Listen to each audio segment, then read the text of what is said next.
Good morning all student, कैसे हैं आप सब लोग। जो बच्चे फ़िलहाल क्लास में उपस्थित है वो सब ठीक है, स्वस्थ है, चलिए अच्छी बात है। बाकी जो बच्चे हमें बाद में हमारी क्लास को देखेंगे सुनेंगे, उन लोगों को भी हमारी तरफ से स्वस्थ रहने की बहुत बहुत शुभकामनाएं। आप लोग सब स्वस्थ रहे हमेशा, और एक हमेशा अच्छे इन्वायरमेंट में आप अपनी तैयारी को आगे बढ़ाइएगा, क्योंकि तैयारी जो होती है वो इन्वायरमेंट की भूखी होती है।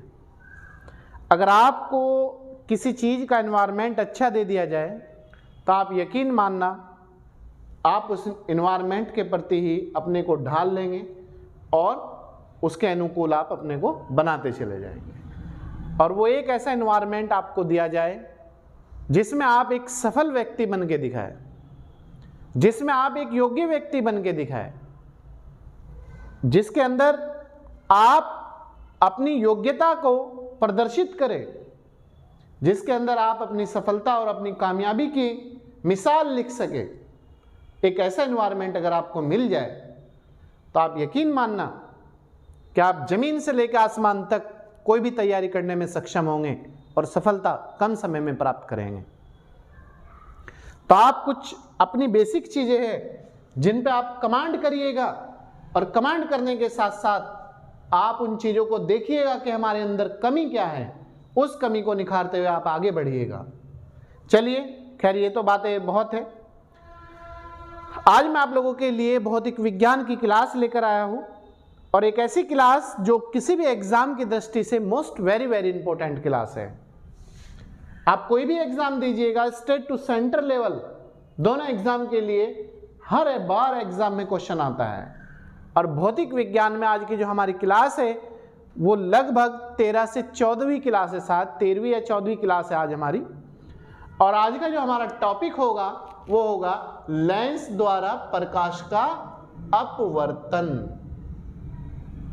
लेंस द्वारा प्रकाश का अपवर्तन, और विषय होगा हमारा भौतिक विज्ञान। क्लियर है? क्योंकि हमारा जो एग्जाम होता है उसमें फिजिक्स, केमिस्ट्री और बायो तीनों उससे सब्जेक्ट से बेसिक क्वेश्चन रहते हैं, और बेसिक ही हमें क्लास के लिए पढ़ना है। हमें कोई पीएचडी नहीं करनी है, और बेसिक करते हुए हमें आगे बढ़ जाना है। ठीक है, तो पहले तो ये जान लीजिएगा लेंस द्वारा प्रकाश का अपवर्तन क्या होता है। अपवर्तन वो होता है जब कोई प्रकाश एक माध्यम से दूसरे माध्यम में जाता है, और उस माध्यम में जाकर जो प्रकाश का डिवाइडेशन होता है, जो उसकी फोकस दूरी होती है, लेंस के अंदर जो प्रकाश छिद्र हो जाता है, जो हमें लेंस के द्वारा बाहर का दिखाई देता है, उसे ही प्रकाश का अपवर्तन कहा जाता है। क्लियर है? समझ गए होंगे? एक बार फिर बतला देता हूं अगर ऐसी बात है तो। प्रकाश का अपवर्तन, जब अपवर्तन एक माध्यम से दूसरे माध्यम में जाता है तो प्रकाश की दिशा में क्या होता है? चेंज हो जाता है, परिवर्तन हो जाता है। और लेंस का काम प्रकाश के अपवर्तन पर आधारित होता है। जो लेंस होता है उसका जो मुख्य कार्य होता है वो लेंस के जो प्रकाश का अपवर्तन होता है उसी पर आधारित होता है। और जब प्रकाश इससे गुजरता है तो लेंस एक पारदर्शी ग्लास है जो दो गोलाकार, गोल मतलब गोलाकार सतहों में बट जाता है। लेंस जो है दो होते हैं ना, दो आंखों में, तो दो गोलाकार में बट जाता है, और जिसमें प्रकाश होता है वो डिवाइडेशन हो जाता है, छिद्र हो जाता है। ठीक है, तो इसे ही प्रकाश का अपवर्तन कहा जाता है। क्लियर है? कोई डाउट यहां तक? इसके बाद देखिएगा क्या है इंपॉर्टेंट। सामान्यतः दो गोलीय पृष्ठों से घिरे हुए किसी अपवर्तन माध्यम को लेंस कहते हैं। किसी अपवर्तक माध्यम को लेंस कहते हैं। और लेंस दो प्रकार के होते हैं। ये भी पूछ सकता है एग्जाम में, लेंस के कितने प्रकार होते हैं? दो। एक होता है आपका अवतल लेंस और एक होता है उत्तल लेंस। एक है आपका उत्तल लेंस और एक है आपका अवतल लेंस। लेंस के कितने टाइप है? 2, उत्तल और अवतल। देख लीजिएगा अब इनके बारे में भी। उत्तल लेंस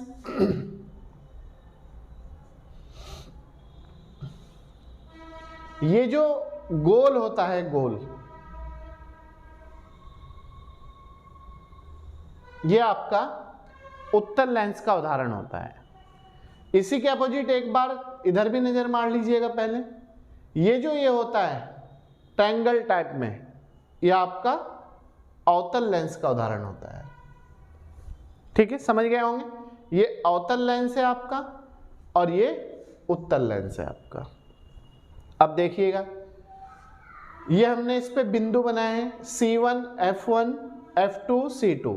ठीक है, तो इसमें क्या है, ये जो जीरो है, ये जीरो प्रकाशिक केंद्र, ये प्रकाश का सेंटर होता है। जैसे ये है ना यहाँ, तो यहाँ जीरो रख लो बीच में, तो ये प्रकाश का सेंटर होता है। ठीक है, C1 और C2, जैसे ये C1 है ना, ये C1 है और ये C2 है। C1 C2 पर लेंस का मुख्य अक्ष होता है। जो फोकस होता है, जैसे C1 ये है, C2 ये है, तो इसके जो लेंस है इस पर इसका फोकस होता है। किसका? उत्तल लेंस का। C1 और C2 पे इस पे फोकस रहेगा। ये C2 है और ये C1 है। क्लियर है? नोट देख लीजिएगा। अवतल लेंस में प्रतिबिंब F2 एवं प्रकाशिक केंद्र जीरो के माध्यम, ये जो है जीरो, ठीक है, के माध्यम से बनता है। यह प्रतिबिंब सीधा तथा वस्तु से छोटा होता है, चाहे वस्तु कहीं भी रखी जाए। क्लियर है? आप एक बार फिर देख लीजिएगा। अवतल लेंस में प्रतिबिंब F2, ये जो ये F2 एवं प्रकाशिक केंद्र जीरो होता है। F2 और जीरो, प्रकाश का जो केंद्र होता है F2 और जीरो पर फोकस होता है। किसमें? आपका उत्तल लेंस। प्रकाशिक केंद्र जीरो के माध्यम सीधा तथा वस्तु से छोटा होता है और चाहे वस्तु कहीं भी रखी गई हो। अगर ये पेन है, सपोज ये पेन है, तो ये आपका जीरो है यहाँ बीच में और ये आपका F2 है, तो वस्तु का जो प्रतिबिंब दिखाई देगा, जो वस्तु की लेंथ, चौड़ाई, मोटाई, गहराई दिखाई देगी, वो वस्तु कहीं भी रखी जाए तो वो क्या होगा, वो वस्तु से छोटा होता है। समझ गए? ये पेन है तो इसकी पूरी जो ये है, इसमें लेंस में इतनी दिखाई देगी, ये पूरा दिखाई नहीं देगा, इतना दिखाई देगा, छोटा। एक बार फिर देख लीजिएगा। अवतल लेंस में प्रतिबिंब F2 एवं प्रकाशिक केंद्र जीरो के माध्यम बनता है। यह प्रतिबिंब सीधा तथा वस्तु से छोटा होता है, चाहे वस्तु कहीं पर भी रखी जाए। क्लियर है? नेक्स्ट है, लेंस की क्षमता जीरो डायोप्टर में मापी जाती है। क्वेश्चन बार बार आते जाते हैं कि जो लेंस है उसकी कैपेसिटी, उसकी क्षमता, उसकी पावर किस में मापी जाती है? तो जीरो डायोप्टर में मापी जाती है। यह SI मात्रक होता है। इसे D द्वारा, D मतलब डायोप्टर द्वारा सूचित किया जाता है। यह इसकी पहचान डायोप्टर द्वारा की जाती है। क्लियर है? नेक्स्ट पॉइंट, उत्तल लेंस की क्षमता धनात्मक जबकि अवतल लेंस की क्षमता ऋणात्मक होती है।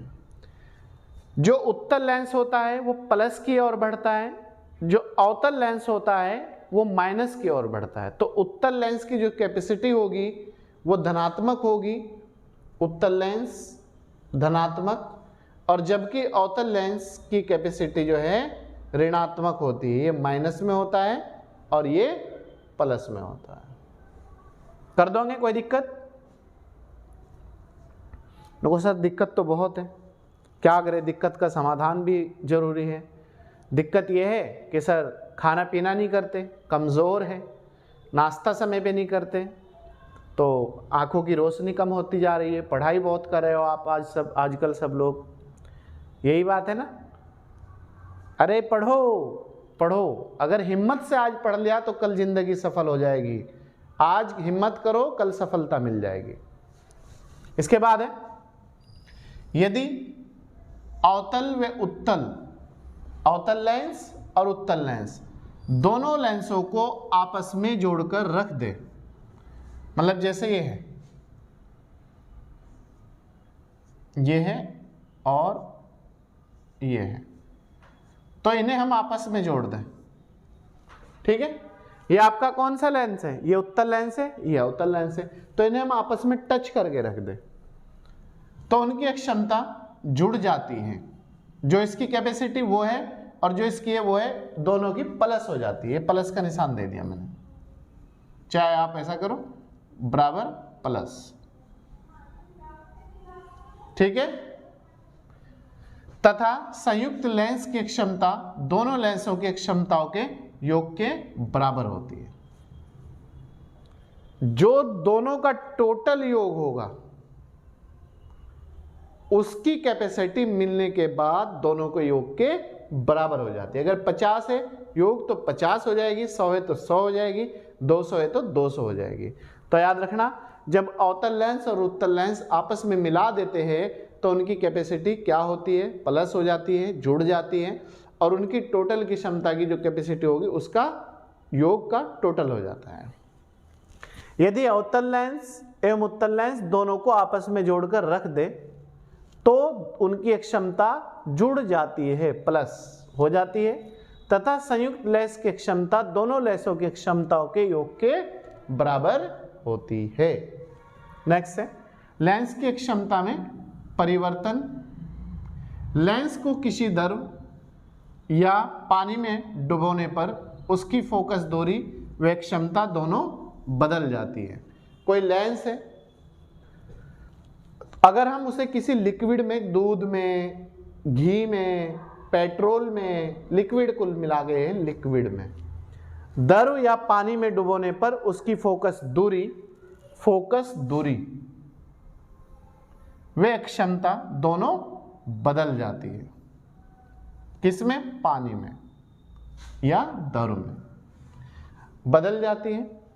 यह लेंस व द्रव के अपवर्तनांक पर निर्भर करता है। देखो, अगर पानी है, पानी में हमने कोई लेंस है या चश्मा है जिससे हमें दिखाई दे रहा है, वो हमने डुबो दिया तो पानी का जो अपवर्तनांक होगा वो कम होगा, जबकि तेल का जो अपवर्तनांक है वो ज्यादा होगा। तेल ज्यादा लिसलिसापन होगा, उसके अंदर तेल के अंदर चिपकाट ज्यादा होगा, जबकि पानी के अंदर चिपकाट कम होगा।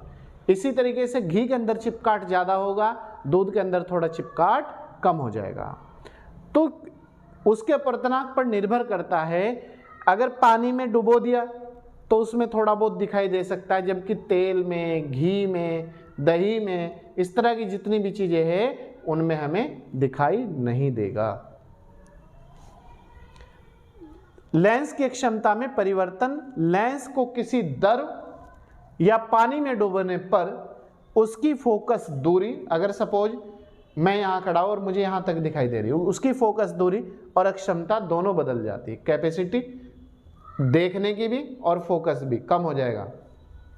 यह लेंस और द्रव के अपवर्तनांक पर निर्भर करता है। क्लियर कर दोगे? दूसरा है नोट, पानी के अंदर हवा का बुलबुला उत्तल लेंस के समान दिखाई देता है। जो पानी है, जो उसके अंदर हवा का बुलबुला होता है, वो किसकी भांति दिखाई देता है? क्वेश्चन आता है एग्जाम में, उत्तल लेंस के बराबर दिखाई देता है, लेकिन वह व्यवहार अवतल लेंस के समान करता है। क्वेश्चन आ सकता है एग्जाम में, अगर पानी के अंदर जो हवा का बुलबुला होता है वो उत्तल लेंस के समान दिखाई देता है, लेकिन वो व्यवहार किसके अनुरूप करता है? तो वो जो व्यवहार करेगा वो अवतल लेंस के अनुरूप ही करेगा या समान करेगा। क्लियर है? कोई दिक्कत? नेक्स्ट है, लेंस को कार्बन डाइसल्फाइड में डुबोने पर भी अवतल लेंस उत्तल लेंस के समान व्यवहार करता है। अगर किसी लेंस को हम कार्बन डाइसल्फाइड में भिगो दिए थे, किसी को क्या? अवतल लेंस को अगर हम कार्बन डाइसल्फाइड में डुबो रहे तो अवतल लेंस उत्तल लेंस के समान व्यवहार करेगा, इसके समान व्यवहार करेगा ये लेंस। क्लियर है? तो आप याद रखना, आप एक बार फिर देख लीजिएगा, लेंस को कार्बन डाइसल्फाइड में डुबोने पर भी अवतल लेंस किस लेंस की भांति व्यवहार करेगा? उत्तल लेंस। जैसे उत्तल लेंस की डायरेक्शन होती है, जिस तरीके से उत्तल लेंस होता है वो उसके बराबर ही व्यवहार करेगा। क्लियर है? इसके बाद आपकी जो नेक्स्ट क्लास है आप उसका इंतजार करिएगा, वो आपको जल्दी उपलब्ध कराई जाएगी, वो प्रकाशिक तंतु पे होगी। जो नेक्स्ट क्लास है हमारी वो प्रकाशिक तंतु पे होगी। आप पर कोई भी नोट्स है, आप पे कोई भी आपने कहीं क्लास ली है या आप पे एनसीईआरटी बुक्स है 9th 10th की या 11th 12th की, आप उससे वो टॉपिक पढ़ लीजिएगा। आप नेक्स्ट क्लास का इंतजार करिएगा और मिलते हैं आपसे नेक्स्ट क्लास में। तब तक आप अपना ख्याल रखिएगा। चलिए, मैं आपका अपना teacher Gulsher Gaur. Thank you.